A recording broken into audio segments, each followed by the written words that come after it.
Bem-vindo ao podcast Estrangeiros e Peregrinos. A mensagem de hoje será apresentada por Dennis Allen. Idiomas mudam com o tempo.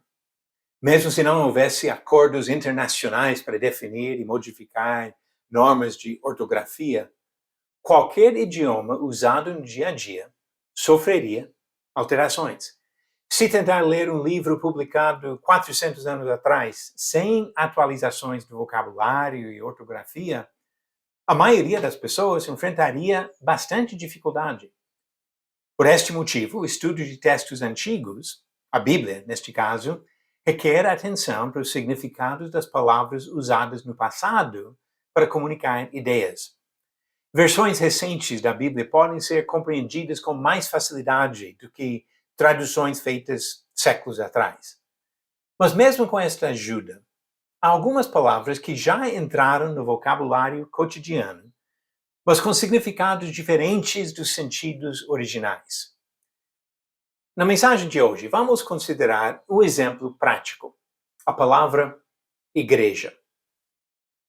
Para ilustrar o problema, vamos começar com um dicionário comum, o Aurélio, do século XXI, publicado em 1999, 25 anos atrás.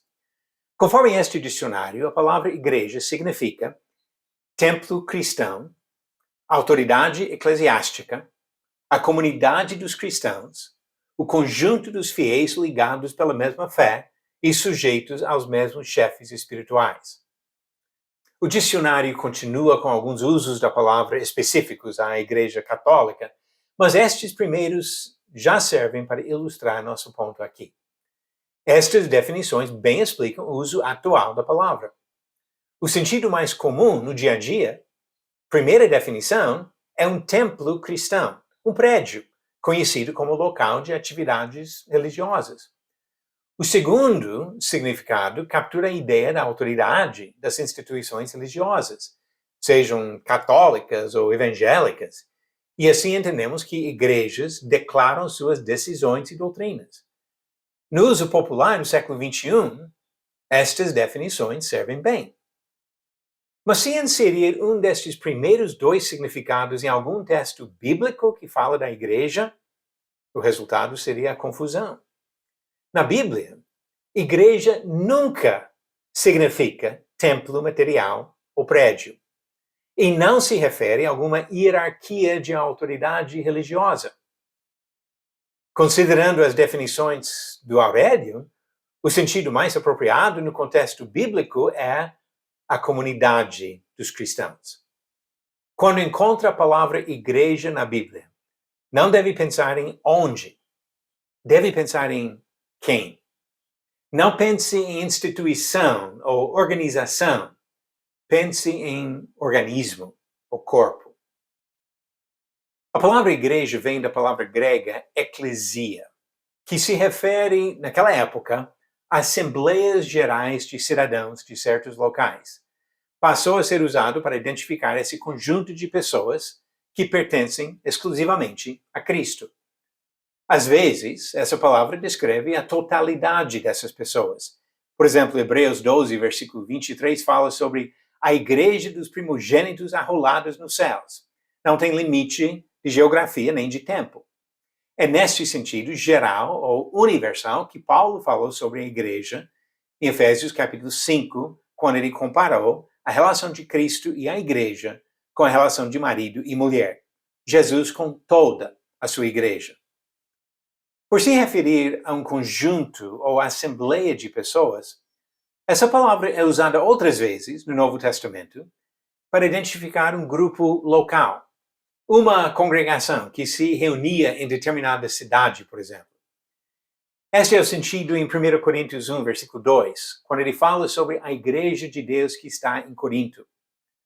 Ou, referindo-se a várias congregações na mesma região, Gálatas 1, versículo 2 fala sobre as igrejas da Galácia.